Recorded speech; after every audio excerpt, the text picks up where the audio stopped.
जैसा कि सभी लोग जानते हैं, मेरा नाम ईमान है। निवासी मैं कानपुर उत्तर प्रदेश का हूँ। और यह घोषणा करता हूँ कि भारत के संविधान में मैं पूर्ण आस्था एवं विश्वास रखता हूँ। यह कि मेरा उद्देश्य किसी भी राजनीतिक दल की विचारधारा का समर्थन या विरोध करना नहीं है। यह कि मैं धर्म, मूल, वंश, वर्ण, जाति, लिंग, रंग, जन्म स्थान आदि के आधार पर होने वाले भेदभाव का समर्थन नहीं करता। यह कि व्यक्ति के संवैधानिक अधिकार और मानवाधिकार, समता, स्वतंत्रता, बंधुता और गरिमा का प्रबल समर्थन करता हूँ। यह कि विधिक अज्ञानता को दूर करने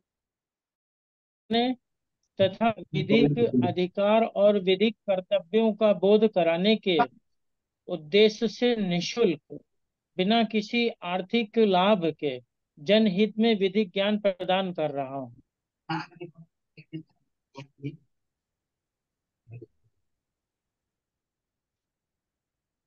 राष्ट्रीय बौद्ध महासभा के संस्थापक एवं पूर्व एमएलसी माननीय धर्म प्रकाश भारती बौद्ध जी और राष्ट्रीय बौद्ध महासभा के कार्यवाहक अध्यक्ष माननीय बादल सिंह बौद्ध जी और आज की इस वेबिनार की अध्यक्ष है माननीय बी. एस. बिसोरिया जी, राजगढ़, मध्य प्रदेश।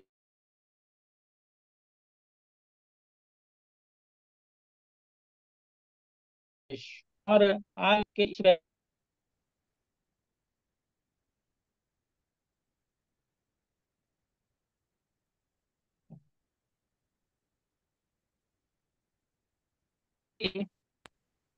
जिला एवं क्षेत्रीय स्तर के समस्त पदाधिकारीगण, उपासक एवं उपासिकाओं और भारत देश के समस्त नागरिकों, जैसा कि राष्ट्रीय बौद्ध महासभा के बैनर के नीचे हम लोग भारत के संविधान के ऊपर चर्चा कर रहे हैं। और जहाँ जब जब संविधान का नाम आता है तो बाबा साहब डॉक्टर बी. आर. अम्बेडकर का नाम जरूर आता है, क्योंकि he was the chief architect of Indian constitution. उन्होंने अथक प्रयास करके भारत के संविधान का निर्माण किया। तो हम लोग जो है भारत के संविधान के अंदर चर्चा कर रहे हैं। 2 साल 11 महीने 18 दिन में भारत का संविधान का निर्माण हुआ। और जब हम भारत के संविधान के निर्माण के संबंध में देखते हैं तो रूल ऑफ लॉ यानी कानून का राज, जब हम वास्तव में देखें तो ब्रिटिश भारत के दौरान जो है नजर आता है। 16वीं शताब्दी में भारत के अंदर अंग्रेजों ने ईस्ट इंडिया कंपनी के माध्यम से प्रवेश किया और भारत के अंदर धीरे धीरे कर क्या किया, व्यापार के साथ उन्होंने भारत में एक राजनीतिक शक्ति भी हासिल करी। अंततः जो है भारत के अंदर उनकी हुकूमत हुई और उन्होंने इसे ब्रिटिश, जब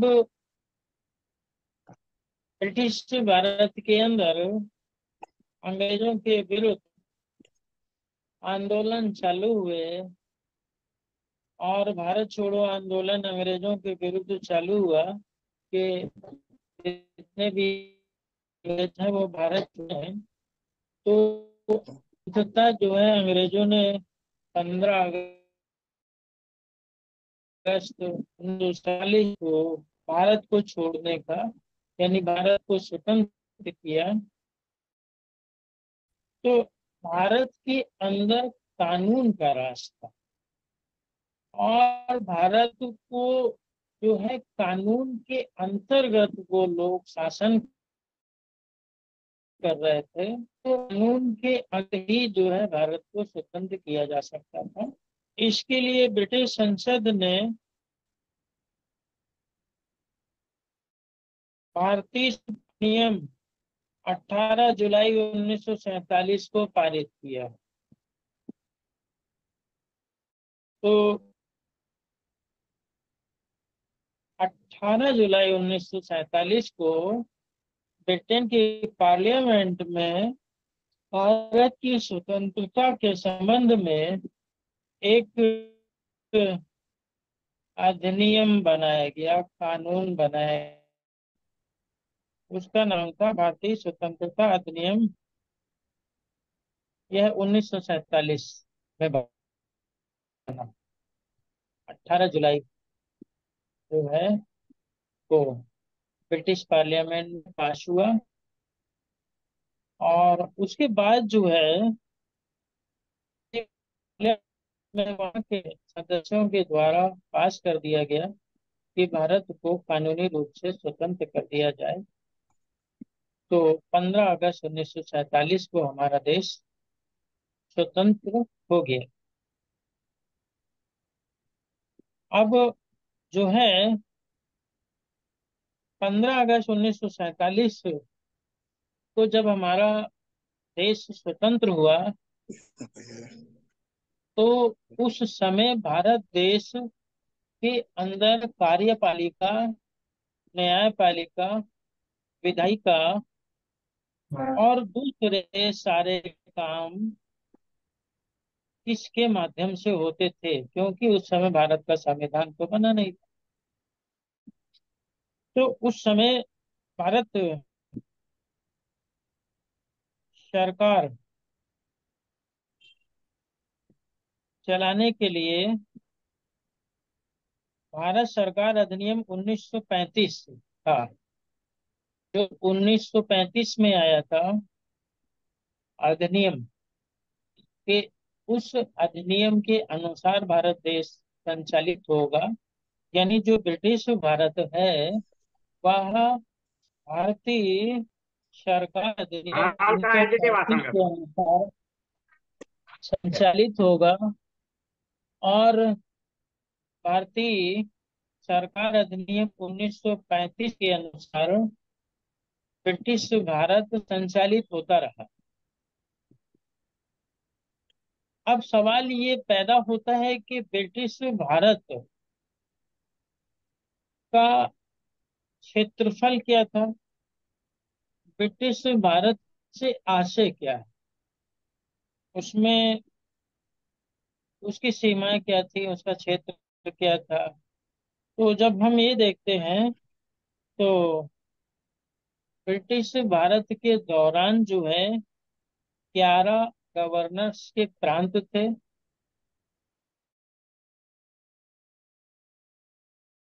गवर्नर्स के प्रांत थे और 7 मुख्य कमिश्नर के प्रांत थे। 11 जो है गवर्नर्स के प्रांत और 7 जो है मुख्य कमिश्नर के प्रांत थे। इनको जोड़ करके ब्रिटिश भारत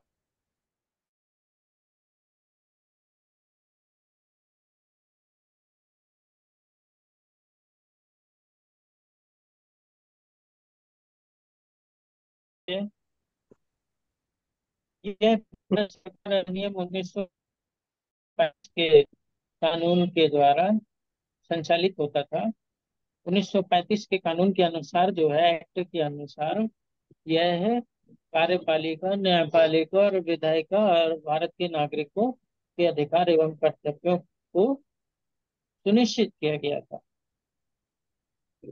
परंतु जब हम देखते हैं कि 1935 1857 में भारत में क्रांति हुई थी, विफल हो गई थी, परंतु लगातार जो है ब्रिटिश भारत में ब्रिटिश के शासन के खिलाफ जो है भारत के नागरिकों के द्वारा आंदोलन समय समय पर चलाए जाते रहे हैं। और उसी का परिणाम था कि जो है भारतीय संविधान के निर्माण की भी बात जो है उठ रही थी। उसके लिए एक कैबिनेट मिशन योजना 1946 में आई। ब्रिटिश भारत में अंग्रेजों के द्वारा भारत के अंदर संविधान बनाने के लिए एक कैबिनेट मिशन योजना 1946 में आई। और उसी के माध्यम से भारत की संविधान सभा का गठन किया गया। तो उसी कैबिनेट मिशन के अंतर्गत भारत की जो है संविधान सभा आ गई। अब भारतीय संविधान सभा एक ऐसा निकाय थी जो उस समय संप्रभु थी, क्योंकि उसको संविधान बनाना था। भारतीय संविधान सभा के द्वारा भारत के संविधान के निर्माण के लिए 9 सितंबर 1946 को पहली बैठक आयोजित की गई। यानी कि जो भारत की संविधान निर्माण करने के लिए जो प्रक्रिया आरंभ हुई, उसकी पहली बैठक हुई 1946 में। और इस बैठक ने 24 जनवरी 1950 को, यानी कि जो है ये जो है ये संविधान सभा ने 24 जनवरी 1950 को भारत के राष्ट्रपति का चुनाव किया, जिसमें डॉक्टर राजेंद्र प्रसाद को भारत का राष्ट्रपति चुना गया। और उससे पूर्व 26 नवंबर 1949 को भारत की संविधान सभा ने संविधान बनाने के कार्य को पूर्ण किया। डॉक्टर बी आर अम्बेडकर जो है की अध्यक्षता में प्रारूप समिति का गठन किया गया और भारत के संविधान का पूरा प्रारूप फॉर्मेट बाबा साहब अम्बेडकर की लीडरशिप में हुआ। वह उनकी प्रारूप समिति की अध्यक्षता कर रहे थे। उसी प्रारूप समिति के समक्ष जो है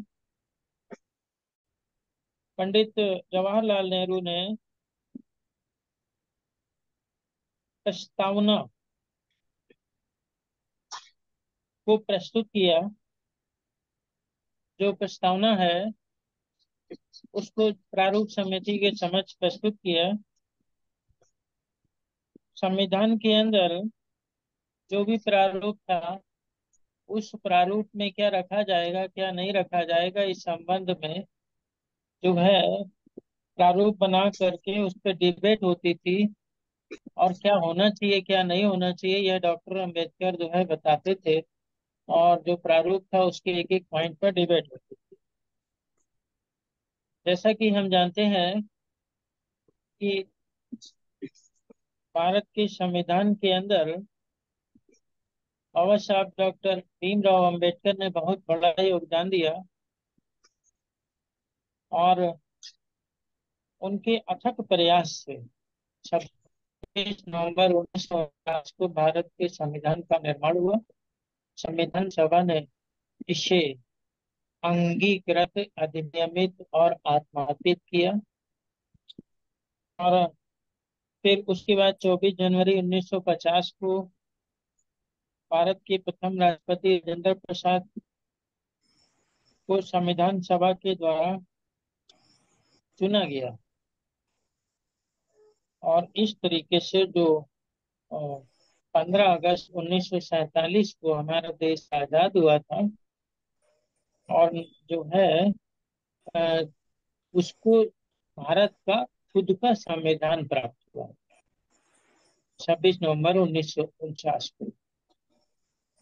इस संविधान के अंदर, जैसा कि मैं बता चुका हूँ, 395 अनुच्छेद है थे आरंभ में, और 8 अनुसूचियां थी।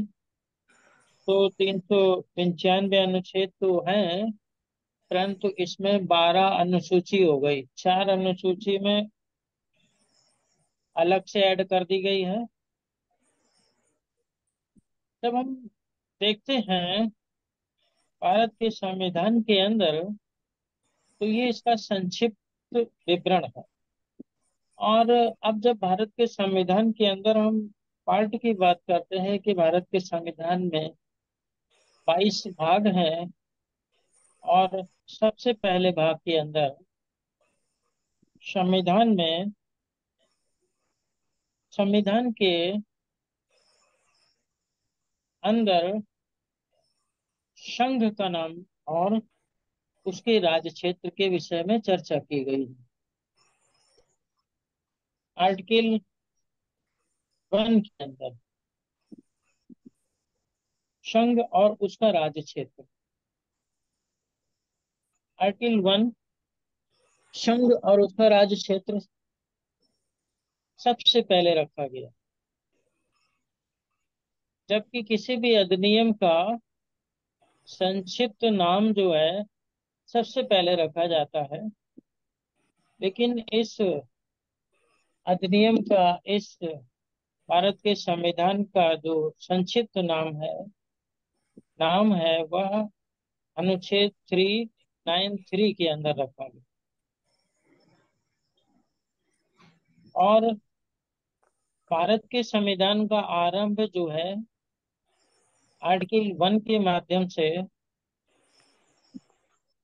संघ और उसके राज्य क्षेत्र को डिस्क्राइब करते हुए किया गया। संघ का नाम और राज्य क्षेत्र। तो संघ से आशय क्या है, संघ क्या है? The name territory of union, यानी कि जो यूनियन है, यूनियन, यूनियन यानी संघ, राज्यों के समूह को संघ के रूप में यहाँ पर डिस्क्राइब किया गया। तो अब सबसे पहला पॉइंट ये बनता है कि इस आर्टिकल के अंतर्गत देश का नाम क्या है, यानी संघ का नाम क्या है। खाना खाइएगा, नेम एंड खा टेरिटरी लीजिए, ऑफ, सब्जी बनाते हैं। Name and territory of the union. तो आर्टिकल के अंदर सब क्लॉज 1 में बताया गया है कि भारत अर्थात इंडिया राज्यों का संघ होगा। भारत अर्थात इंडिया राज्यों का संघ होगा। मतलब जो संघ है, तो भारत एक संघ है, उसका नाम भारत या इंडिया होगा।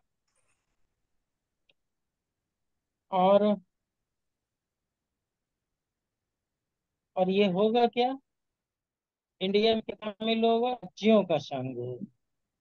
It is the union of the state. जैसे कि राष्ट्रीय बौद्ध महासभा है, इसमें ये भी एक संघ है, राष्ट्रीय बौद्ध महासभा संगठन है, संघ है। और इसमें भी जो है लोगों को जोड़ा गया है, और प्रत्येक राज्य के अंदर पदाधिकारी बनाए गए हैं, और उनको मिला करके एक संगठन बना है जिसका नाम है राष्ट्रीय बौद्ध महासभा। उसी तरह से हमारा भारत देश है, जो राज्यों को मिला करके बना, यानी जो राज्य हैं उनको मिलाने से भारत संघ बनता है। जैसा कि 1900 भारत सरकार अधिनियम 1935 के अंदर ब्रिटिश भारत बना था, तो ब्रिटिश भारत के की क्या स्थिति थी कि उसके अंदर जो है गवर्नर्स के 11 प्रांत थे, और 7 प्रांत जो है मुख्य कमिश्नर के थे। 11 गवर्नर के और 7 मुख्य कमिश्नर के प्रांतों को मिला करके ब्रिटिश भारत बना था। और जब हमारा देश बना, स्वतंत्र हुआ और भारत बना, और फिर जब हमारा संविधान बना, तो उस संविधान के अंदर भी जो है आर्टिकल 1 बनाया गया, और बताया गया कि भारत अर्थात इंडिया राज्यों का संघ होगा। राज्यों का संघ, जितने भी राज्य हैं उन सबको मिला करके भारत बनेगा। ये आर्टिकल 1 के अंदर जो है एक्सप्लेन कर दिया गया। अब सवाल ये पैदा होता है कि राज्य क्या है। भाई, भारत की तो रचना हो गई कि भारत के अंदर जो है भारत के राज्य क्षेत्र शामिल है। जितने भी राज्य हैं उनका सारा का सारा क्षेत्रफल जो है भारत में शामिल है। जहाँ जहाँ तक राज्यों के क्षेत्रफल जा रहे हैं, वहां वहां तक हमारा भारत अर्थात इंडिया का क्षेत्र होगा। लेकिन पॉइंट नंबर 2 ये पर अपने आप जो है उत्पन्न होता है कि राज्यों का क्षेत्रफल क्या होगा।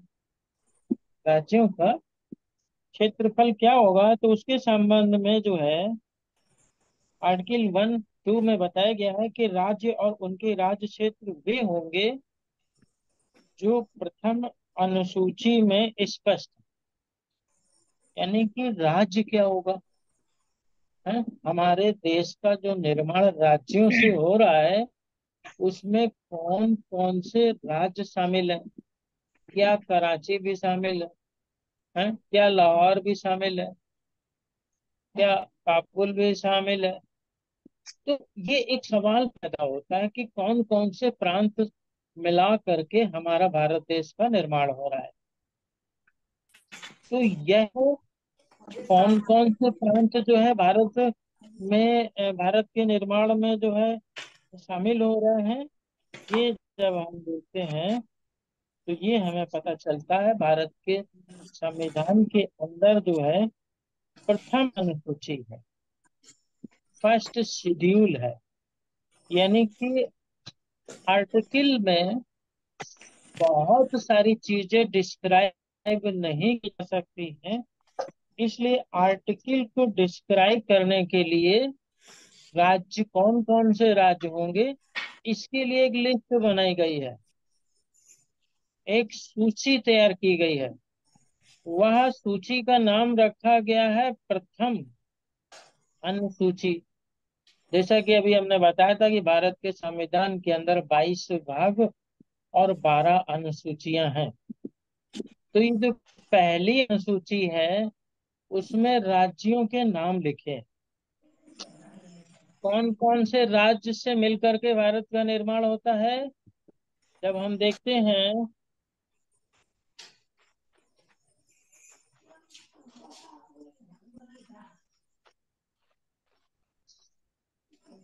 गोलका एक गोलका।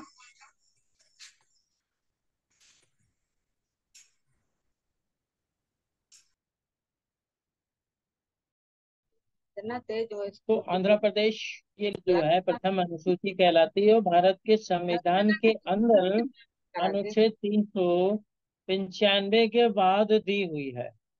अगर आप देखना चाहेंगे तो मिल जाएगी। और उसमें महाराष्ट्र है, कर्नाटका है, ओडिशा है, पंजाब है, राजस्थान है और उत्तर प्रदेश भी है।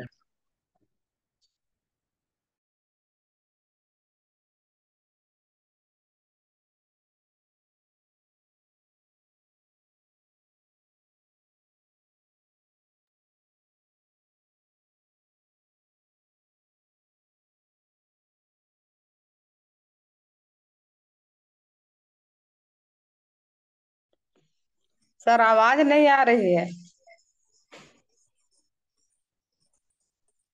म्यूट कर दिया।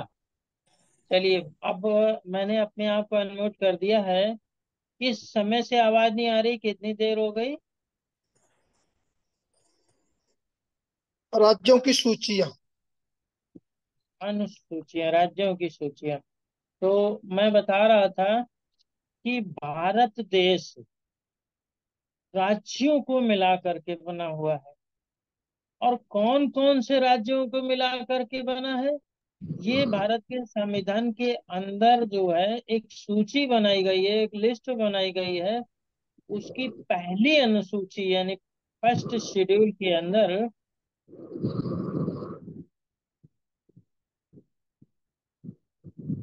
माइक बंद हो गया, माइक बंद हो म्यूट गया। हो गई।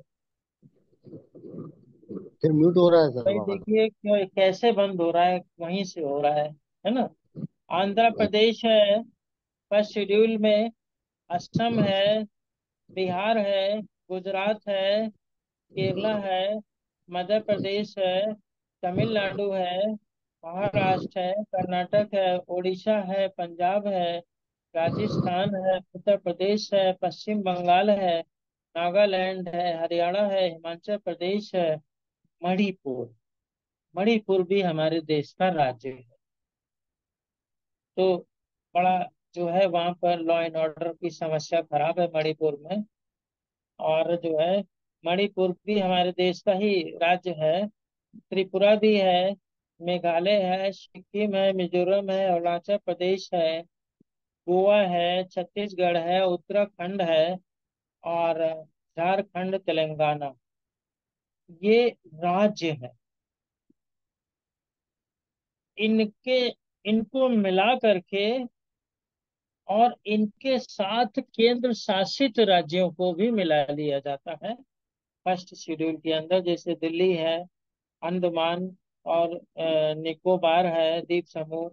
और जो है आज जो है जम्मू एंड कश्मीर को भी उसी स्टेटस में रखा गया है। तो इनको मिला करके हमारा भारत यानी इंडिया बनता है। और इनकी सीमाएं क्या हैं, ये जब हम फर्स्ट शेड्यूल पढ़ेंगे और संविधान के अंदर डिटेल में जाएंगे तो हर प्रदेश की अपनी सीमा है। जैसे हम उत्तर प्रदेश की बात करें तो उत्तर प्रदेश को 18 मंडलों में बांटा गया है। 18 मंडल है इसमें, 75 जिले हैं। उसी तरीके से फिर गांव की भी स्थिति को भी हम देख सकते हैं। तो इस तरीके से इसका एक पूरा मैप है। उस मैप के अंदर जो है स्टेट को की सीमाओं को निर्धारित किया गया है। तो हमारा जो आर्टिकल फर्स्ट है कि India that is Bharat shall be the union of the states, यानी इंडिया अर्थात भारत राज्यों का संघ होगा। तो ये क्लियर हो गया कि राज्यों का संघ होगा। और कौन कौन से राज्यों का ये यूनियन है? ये यूनियन है फर्स्ट शेड्यूल में लिखित राज्यों के द्वारा जो है भारत का निर्माण होगा। अब संघ सूची भी मैंने बताई थी, जो कि भारत के संविधान के अनुच्छेद जो है भारत के राज्य क्षेत्र के अंतर्गत जो है आती है। तो भारत के राज्य क्षेत्र के अंदर राज्य हो गए, जो हमने बताया आपको फर्स्ट शेड्यूल के अंदर। और उसी में जो केंद्र की जो है अनुसूची है वो भी है। अब जो है, क्या इतना ही भारत है या इसके अलावा भी भारत हो सकता है?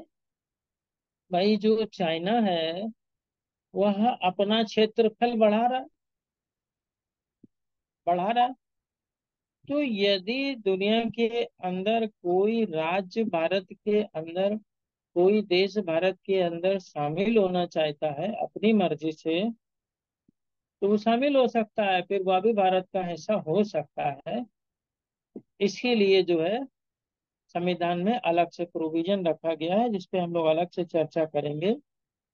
तो उसके संबंध में यहाँ पे बताया गया कि ऐसे अन्य राज्य क्षेत्र जो अर्जित किए जाएं, जो अर्जित करेंगे हम लोग, हमारे भारत देश के नागरिक, तो वो जो है हमारे देश का भी राज्य हो सकता है। जैसे कि बार बार बात चलती है पीओके की, पाकिस्तान अधिकृत क्षेत्र की।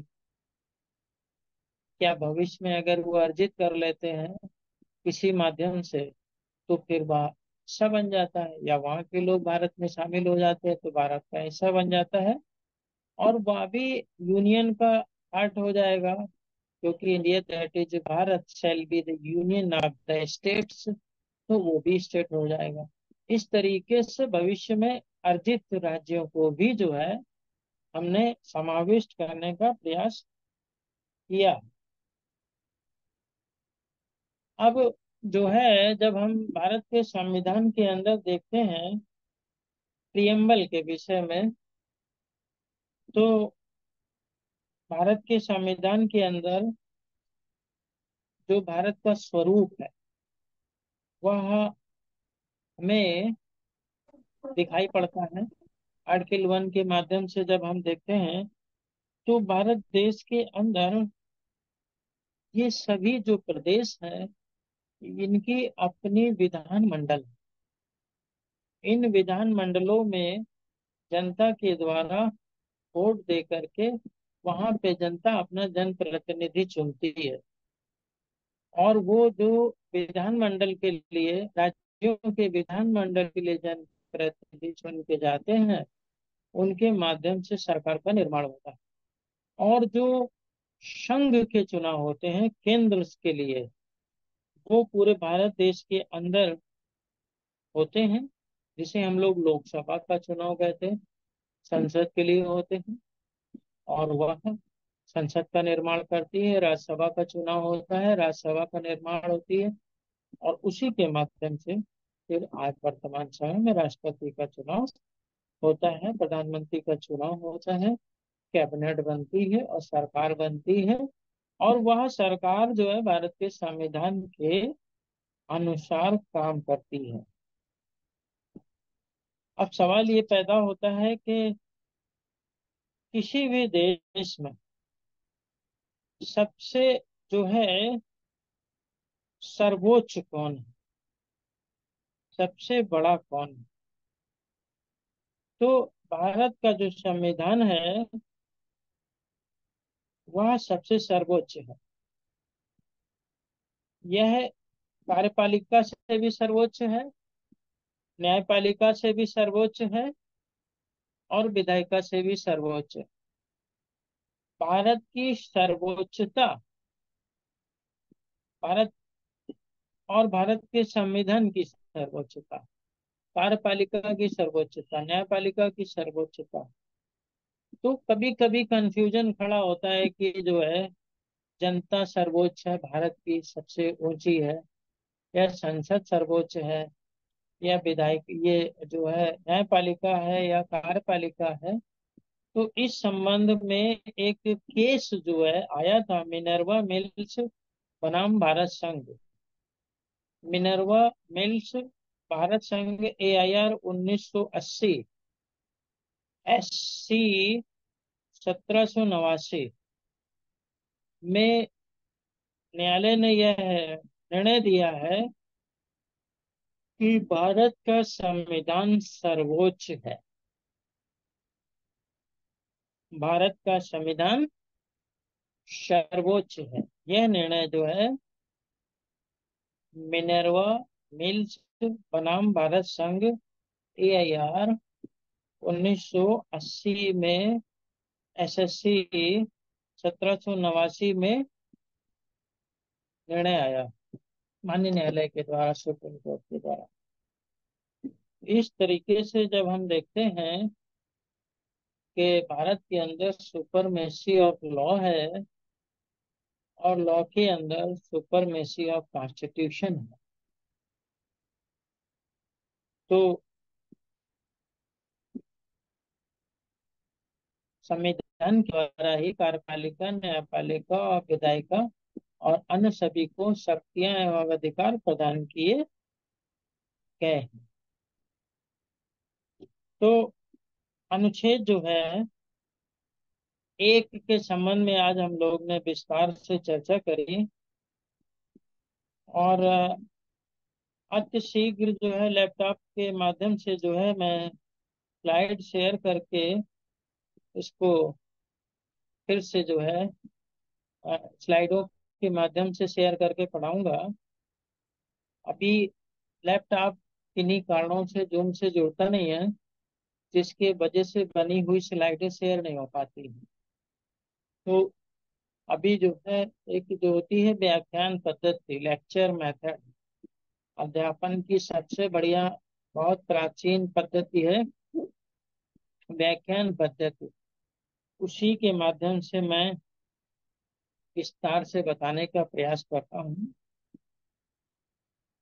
आर्टिकल 2, नए राज्यों का प्रवेश एवं स्थापना। तो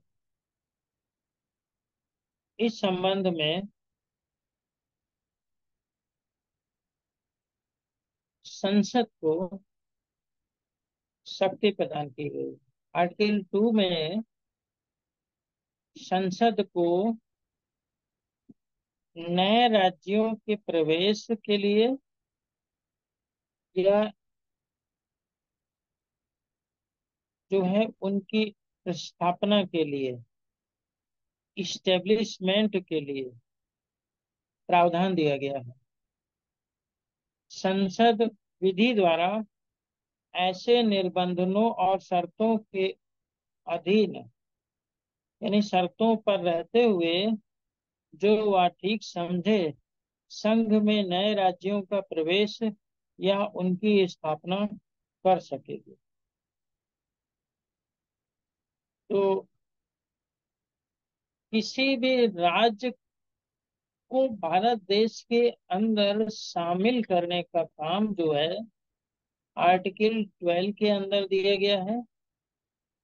जैसे कि भारत है हमारा, कोई नया राज्य भारत में शामिल होता है, प्रवेश करना चाहता है, कोई देश का कोई हिस्सा स्वतंत्रता पूर्वक भारत देश के अंदर प्रवेश करना चाहता है या अर्जित किया जाता है, तो वह उसको अर्जित राज्य को जो है भारत में प्रवेश कराने के लिए पार्लियामेंट को विधि बनाने की शक्ति प्रदान की गई है कि पार्लियामेंट नए राज्यों को भारत में प्रवेश कराने के लिए कानून बनाएगी। यह कानून बनाने की शक्ति जो है पार्लियामेंट को प्रदान की गई है। परंतु ये एब्सोल्यूट नहीं है, एब्सोल्यूट नहीं है। ये जो है ऐसे निर्बंधों और शर्तों पर, तो कुछ निर्बंधन और कुछ शर्तें उस पर रहेंगी। जैसे कि 1975 में सिक्किम का संघ राज्य, सिक्किम का संघ के साथ संयुक्त किया जाना। तो 36वें संविधान संशोधन के द्वारा जो है 1975 में सिक्किम को संघ के साथ संयुक्त कर दिया गया। तो जो है आर्टिकल 3, 4, यानी कि संघ के संबंध में आर्टिकल 3 और 4 पे हम लोग नेक्स्ट लेक्चर में चर्चा करेंगे। आज आर्टिकल 1 और आर्टिकल 2 पे हम लोग चर्चा करके अपनी बात को यहीं समाप्त करते हैं, और आगे की अग्रिम कार्रवाई करने के लिए आप लोग जो है कार्य करिए। जय भीम, नमो बुद्धाय। बहुत बहुत साधुवाद। बहुत बहुत बहुत साधुवाद आदरणीय प्रोफेसर साहब। आपने बड़े ही विस्तृत चर्चा में संविधान के ऊपर अपनी बात रखी। अब इसी कार्यक्रम को आगे बढ़ाते हुए मैं आज के समय को धारण को आज के अध्यक्ष महोदय आदरणीय BS बिसोरिया साहब से अनुरोध करता हूँ कि वो आए और अपना अध्यक्ष उद्बोधन प्रस्तुत करें। आदरणीय अध्यक्ष महोदय। महाकालिक तथागत बुद्ध, मोदी सत्तू, बाबा साहब अम्बेडकर, बहुजन समाज के सभी संतों और गुरुओं को नमन करता हूँ।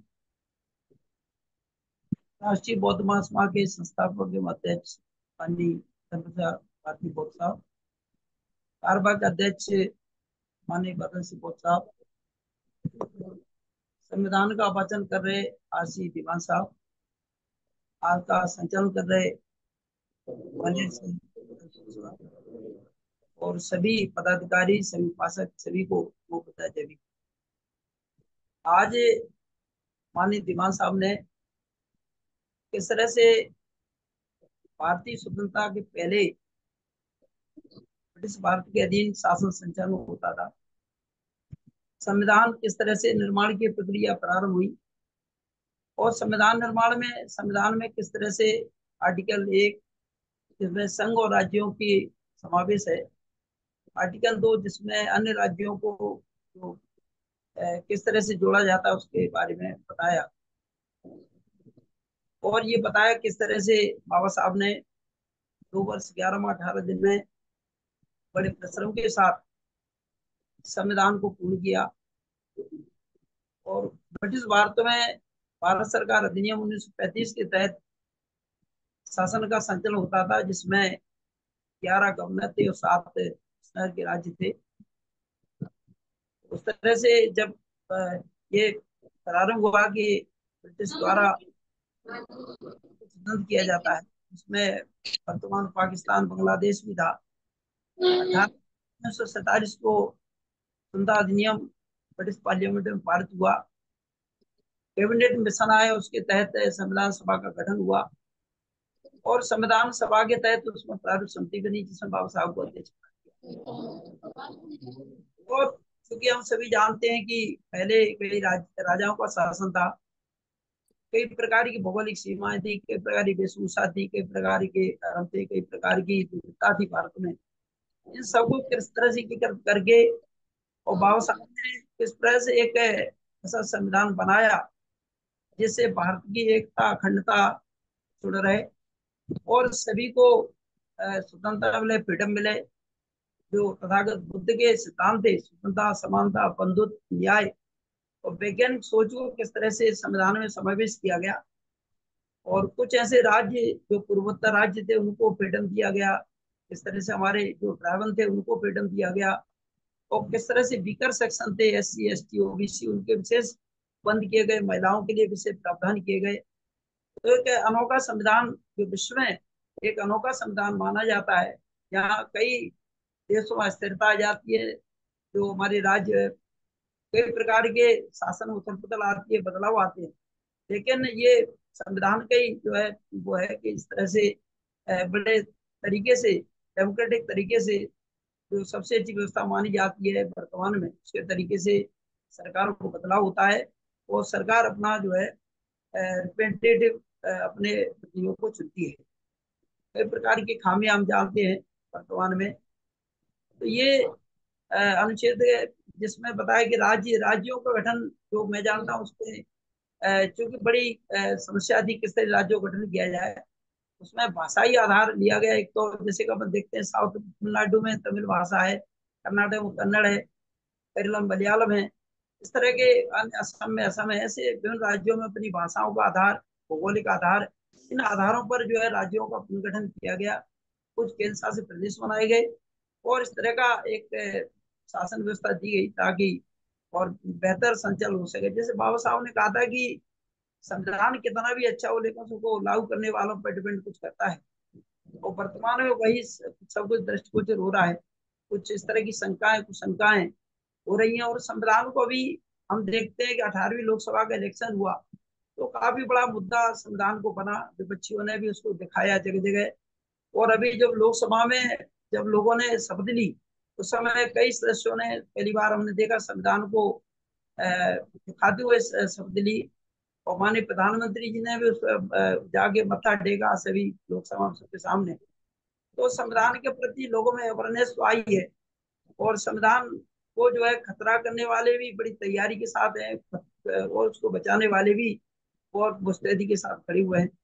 खतरा करने वालों का भी, जैसे कि दिल्ली विश्वविद्यालय में दृष्टिगोचर हुआ, वहां पर मनुस्मृति जब हम पढ़ते हैं तो उसमें धर्म के आधार पे, जाति के आधार पे, लिंग के आधार पे फ्रीडम को किस तरह से, उसमें असमानता को किस तरह से उसमें माने संविधान के विपरीत किया गया। इसीलिए 1927 में बाबा साहब ने उसको जलाया था।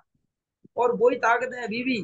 दिल्ली विश्वविद्यालय में कुछ दिनों पहले घटना है कि उसमें सिलेबस में उसको सम्मिलित करने का तो साहस किया गया, और हमारे लोगों ने उसको विरोध किया, जिसे अभी रोक दिया गया है। लेकिन उसको हम ये नहीं कह सकते हमेशा के लिए रुका है। अभी नई शिक्षा नीति के तहत कई प्रकार के इसमें सिलेबस में चेंज किया जा रहा है। कई सिंधु घाटी को बताया जा रहा है कि ये वैदिक सभ्यता थी। कई प्रकार के ये हमारी आम जनता को पता भी नहीं रहता किस तरह से ये खतरे किए जा रहे हैं कि जो बहुत बड़ी समृद्ध सभ्यता है जो ताकत बुद्ध की है, और उसको जो है किस तरह से उस पर लेप चढ़ाया जा रहा है, उसको दूसरी सभ्यता के रूप में कन्वर्ट किया जा रहा है अपने राज्य को, शक्ति को, शासन व्यवस्था के उसमें। और इन सब चीजों से हमें खतरे से सावधान रहना है। अभी सीआरपीसी आरपीसी में भी, आईपीसी में भी कुछ चेंज किए गए हैं, उससे भी कुछ लोगों को शंका हुई है। कुछ लोग कह रहे हैं कि बहुत सारे कुछ ऐसे परिवर्तन भी कर दिए गए हैं जिसमें जैसे कि पुलिस कस्टडी का 15 दिन का उसको 60 और 90 दिन बढ़ा दिया है। और भी बहुत सारे प्रावधान किए गए, कुछ हो सकता है अच्छाई भी हो। तो ये कहीं ना कहीं जो शासन व्यवस्था है वो लगता है कि मनुवाद को छुई हुई है। और जो हमारा वीकर सेक्शन है, जो जिनके लिए संरक्षण की आवश्यकता है, जिनको बेहतर एजुकेशन की आवश्यकता है, जिनको रोजगार की आवश्यकता है, तो जो संविधान में जो प्रावधान किए गए बाबा साहब ने रोजगार के, शिक्षा के, स्वास्थ्य के, तो कल्याण के, उन प्रावधानों को कहीं न कहीं उन बेहतर तरीके से राज्यों को लागू करना चाहिए। उनको फ्रीडम के समय से ही लागू नहीं किया गया, और वर्तमान में उसमें ज्यादा लोगों में शंका हो रही है कि किस तरह से हमारे जो संविधान में बाबा साहब ने व्यवस्था करी है उनको किस तरह से जो है कमजोर किया जा रहा है, कुचला जा रहा है।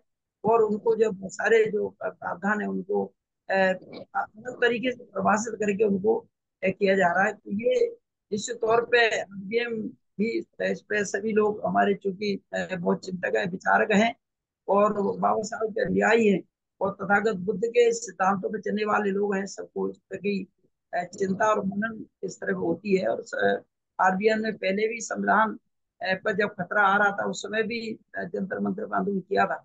और अभी कश्मीर का जो चिंतन हुआ था उसमें उसमें भी सब लोगों ने इस पर चिंता व्यक्त की थी कि किस तरह से हमें दृढ़ हो गए, मजबूत हो गए, एकता में हो गए, सभी को इस तरह को पहले से ही भापना पड़ेगा, मजबूत होना पड़ेगा, संघर्ष करना पड़ेगा, ताकि इस तरह की शक्तियां जो कहीं संविधान को जलाने की बात करती है, कहीं संविधान को बदलने की बात करती है, कहीं जो है तमाम बाबा साहब की मूर्ति को हटाने की बात करते हैं। लोकसभा में जो मूर्ति थी उसको हटा दिया, उसको हमारे लोग काफी विरोध कर रहे हैं। और कहीं उनकी मूर्ति को तोड़ने की बात करते हैं। उन्हें जानते हैं कि बाबा साहब और उनके द्वारा संबंधित ये मानवतावादी है, कल्याणकारी है, सबके लिए मैंने वो मनुवादी ताकतें कभी नहीं चाहती है कि इसमें इस तरह का देश में ऐसा राज्य आए। और वो वही वही पुरानी व्यवस्थाएं, पुराने राज्य मनुवादी व्यवस्था को लाना चाहती है। ऐसी ताकतें बहुत सक्रिय हैं। और ऐसे लोग अगर छोटे मोटे मोहल्ले के करते हैं तो ठीक है, लेकिन ऐसे पढ़े लिखे प्रोफेसर, प्रलो के प्रोफेसर और दिल्ली विश्वविद्यालय के लोग बैठ के कहते हैं मनुवाद जो मनुस्मृति लागू होना चाहिए।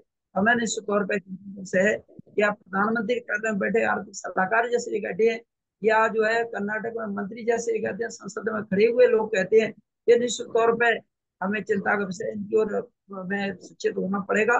और हमें पॉलिटिकल हो, चाहे सामाजिक हो, चाहे आर्थिक हो, चाहे शैक्षिक हो, सभी स्तरों पे संघर्ष के लिए, बदलाव के लिए, परिवर्तन के लिए और जन जागरण के लिए हमें निश्चित तौर पे तैयार रहना पड़ेगा।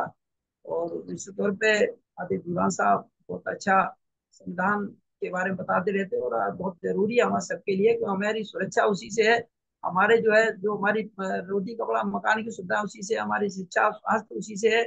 और जब इस पे कहीं आँच आती है तो हमारे लोग भी नीचे तक हिल जाते हैं, चिंतित हो जाते हैं। तो इसके भी हमारा जन जागरण बहुत जरूरी है। और आरबीएम के माध्यम से जो संविधान का वाचन हो रहा है हमारे सबके लिए बहुत जरूरी है। सभी के कार्यक्रम में जुड़े सभी को बहुत बहुत धन्यवाद। और हम निरंतर इस प्रक्रिया से जुड़ते रहें, इसलिए मैं सभी को पुनः साधुवाद। बहुत बहुत साधुवाद, बहुत बहुत साधुवाद आदरणीय अध्यक्ष महोदय जी। आपने अपना अध्यक्ष की उद्बोधन बड़े ही गहराई के साथ आपने जो है रखा, और सब वो सारी बातें जो है आपने सम्मिलित की, जो आज के आशीष धवन साहब जी द्वारा रखी गई। तो मैं आपको बहुत बहुत साधुवाद देता हूँ। और समय को ध्यान में रखते हुए मेरे ख्याल से समय हो गया है, और अब हम कार्यक्रम के समापन की ओर जो है चलते हैं। तो अ, मैं चाहूंगा कि आज यदि हमारे बीच में एक राष्ट्रीय अध्यक्ष जी जुड़े हुए हैं क्या? हाँ नौबत जी। क्या? जी जी जी। जी कदम साहब। जी जी बोले सर। हाँ, कोई बात नहीं, धन्यवाद। मैं तो बहुत बड़ा थैंक्स अदा करना चाहता हूँ आशीष धीमान साहब का, कि वो अपने इतने बिजी होने के बाद, और मुझे मालूम है उनके व्यक्तिगत और जितनी यूनिवर्सिटी की उनकी जिम्मेवारियां हैं, उन सब जिम्मेवारियों के बाद भी वो इस मूवमेंट के लिए, संवैधानिक ज्ञान के लिए अपना समय निकालते हैं, और तमाम जोखिम उठाकर वो आज राष्ट्रीय बौद्ध महासभा के बैनर के माध्यम से संपूर्ण भारत के लोगों को जो ज्ञान दे रहे हैं संविधान का, उसके लिए बहुत बहुत धन्यवाद। और आज की जो अध्यक्षता की हमारे रिसोलिया साहब ने, और उन्होंने भी, मैंने उन्हें पहली बार सुनाया आज, बहुत अच्छी बातें उन्होंने की। इसका मतलब ये कि वो काफी अध्ययन करते हैं, और काफी अध्ययन के बाद उन्होंने अपनी बातें रखी हैं, इसलिए उनका भी बहुत बहुत धन्यवाद। और बीएल कदम साहब, आप भी बहुत अच्छा संचालन कर रहे हैं, हमारे पुराने साथी हैं, आपका भी बहुत बहुत थैंक्स। और देश भर से जितने साथी जुड़े, उनका भी बहुत बहुत धन्यवाद।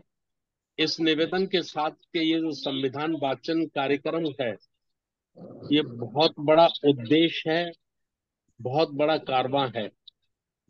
बस दुख ही यह है कि जितने लोगों को जुड़ना चाहिए उतने लोग नहीं जुड़ते हैं। ये दुख है, और इस दुख को भी बहुत जल्दी हम सब लोग मिलजुल कर दूर करेंगे। और आज के हमारे अध्यक्ष बीएस सिसोदिया साहब का भी बहुत बहुत बहुत बहुत धन्यवाद। अब मैं निवेदन करना चाहूंगा कि सभ्य सत्ता के माध्यम से आज के वेबिनार को समापन किया जाए। आर